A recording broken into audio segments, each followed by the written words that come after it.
కృష్ణా గోదావరి పరివాహక ప్రాంతాల్లో కురుస్తున్న వర్షాలు వరదలకు సంబంధించిన బ్రేకింగ్ న్యూస్ పైన ఫోకస్ చేద్దాం. 1,00,000 ఎకరాల్లో పంట నష్టం వాటిల్లినట్టుగా అర్థమవుతోంది. ఎగువ ప్రాంతాల్లో కురుస్తున్న భారీ వర్షాలతో వరద ఉధృతి కూడా భారీగానే పెరుగుతోంది. వరద ఉధృతికి పలు చోట్ల రోడ్లు కొట్టుకుపోయాయి. వందలాది గ్రామాలకు రాకపోకలు నిలిచిపోయాయి. కృష్ణా గోదావరిలో పెరుగుతోంది వరద ప్రవాహం. వేలేరుపాడు మండలంలో 12 గ్రామాలు జలమయమైపోయాయి. ఏలూరు, తూర్పుగోదావరి జిల్లాల్లో వేల ఎకరాల్లో వరి పంట నీట మునిగింది. పంట పొలాల్లో ఇసుక మేటలు వేసింది. పంట నష్టంతో రైతులు ఆవేదన చెందుతున్నారు. పంట నష్టాన్ని అధికారులు అంచనా వేస్తున్నారు.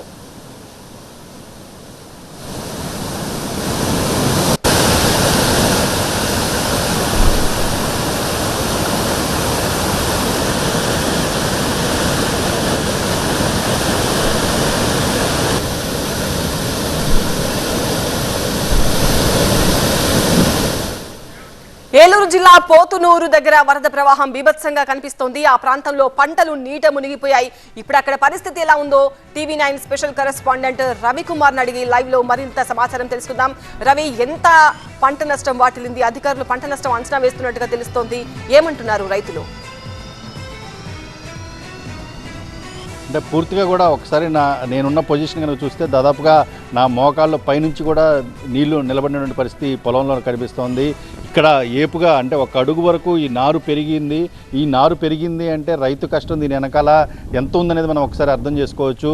అంటే దుక్కి దున్నటం కాడి నుంచి విత్తనం జల్లటం కాడి నుంచి నారుమడిలో మొలకలు నాటడం ఊడ్చిన దగ్గర నుంచి దానికి ఎరువులు దాదాపుగా ఒక్కొక్క ఎకరానికి రైతు 10 నుంచి 12,000 రూపాయల వరకు ఇప్పటికే ఖర్చు పెట్టుకుని ఉన్నారు. అయితే ఈ అకాల వర్షాలు ఏదైతే కుండపోత వర్షాలు కురిసినాయో కుండపోత వర్షాలకి భారీగా కూడా వరద నీరు మొత్తం కూడా ఈ పొలాల్లో చేరడంతో పూర్తిగా కూడా నీట మునిగినటువంటి పంట పొలాలు దృశ్యాలు మనం చూస్తున్నాము. మన విజువల్స్లో చాలా స్పష్టంగా చూడొచ్చు. కేవలం దాటి మొనలో మాత్రమే పైకి తేలుతూ ఉన్నాయి. గడిచిన 2 రోజులుగా ఇదే రకమైన పరిస్థితి కనిపిస్తోంది. ఒక్క పోతునూరు మాత్రమే కాదు, ఏలూరు జిల్లాలో మొత్తం ఎర్రకాలువ, తమ్మిలేరు పరివాహక ప్రాంతాల్లో వేలాది ఎకరాల్లో ఇదే విధంగా వరి పొలాలు మొత్తం కూడా నీట మునిగిపోయి రైతులకు శాపంగా మారినటువంటి పరిస్థితి కనిపిస్తుంది. లక్షలాది రూపాయలు ఇప్పటికే రైతులు పెట్టుబడి పెట్టుకుని ఉంటే ఆ మొత్తం డబ్బు మొత్తం కూడా కోల్పోయిన పరిస్థితి కనిపిస్తుంది. మనతో స్థానిక రైతులు కూడా ఉన్నారు.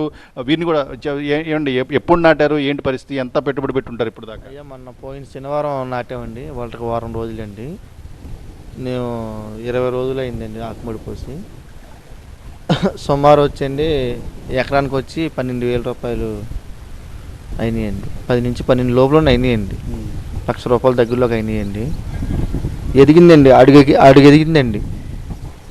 3 రోజులు పెట్టి వర్షం వస్తుందండి, ఒకటే వర్షం అండి. ఈ వర్షంకి వాటర్ పైనుంచి వాటర్ మాకు బాగా ఎక్కువైపోయి చేపల చెరువులు ఎక్కువైపోయాయండి. మాకు వాటర్ లాగట్లేదండి, ఇలా మునిగిపోయిందండి. ఏం ఎరువులు కూడా వేసారా? ఇప్పటికే ఎరువులు కూడా వేసారు. కలుపు మందును ఏరియా వేసామండి. దానికి ఒక 20,000 అయినాయండి. ఊరికి ఒక 45,000 అయినాయండి 9 ఎకరాలకండి. మరి గట్లు వేసిన వాళ్ళకండి, తాటర దున్న వాళ్ళకి మొత్తం కలిపండి ఎకరానికి 10,000 అయినాయండి.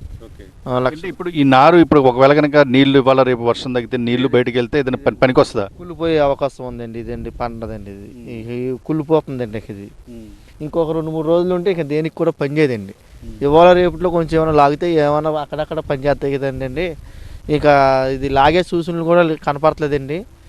ఇది ఇంకొక 2-3 రోజులు అయితే కుళ్ళిపోద్దండి. ఈ ఖరీఫ్ సీజన్లో మరి ఇప్పుడు ఇది నష్టపోయారు మీరు. మళ్ళీ పంట వేసుకుంటే మళ్ళీ ఏమన్నా పండించుకునే అవకాశం ఉంటుందా ఈ సీజన్లో? పూర్తిగా మీరు వ్యవసాయం మానుకోవాల్సిన పరిస్థితి ఉంటుంది. వ్యవసాయం మానుకోవాల్సి వచ్చే పరిస్థితి అండి ఇది. ఎందుకంటే టైం చాలదండి. ఇప్పుడు మళ్ళీ మేము ఊడ్చామంటే మళ్ళీ నెక్స్ట్ వచ్చే పంటకే మే నెల దాటుద్దండి. కోతలు అప్పుడు అవ్వండి. అప్పుడు అయ్యేటప్పటికి మళ్ళీ ఆ కోతకు వచ్చింది అనుకుంటే మళ్ళీ దీనికి ఆకుమూల అవి దున్నుకోవాలండి. మే నెలలో దాటిన తర్వాత జూన్ నెలలో దున్నుకోవాలండి. Time చాలదండి sir.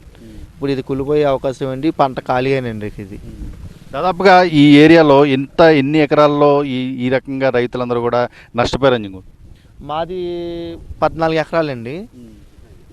ఈ దొడ్లోనే 30 ఎకరాలు రైతు నష్టపోయారండి. మొత్తం అందరు రైతులందరూ నష్టపోయారండి. పక్క దొడ్లో 40 ఎకరాల దొడ్డు అండి అది. ఆ దొడ్డు కూడా ఇలాగే నీటిలోనే తేలుతుందండి. మొత్తం కలిపి 90 ఎకరాల దాకా ఉందండి. 90-100 లోపల ఉందండి పోతునూరులో అండి. మాకు ఇదే పరిస్థితి అండి. దయచేసి ఇక మీరు అంటే ఇప్పటివరకు మరి అధికారులు కూడా ఎన్యూమరేషన్ చేస్తున్నారని చెప్తున్నారు, వస్తున్నారని చెప్పారు. ఏంటి పరిస్థితి?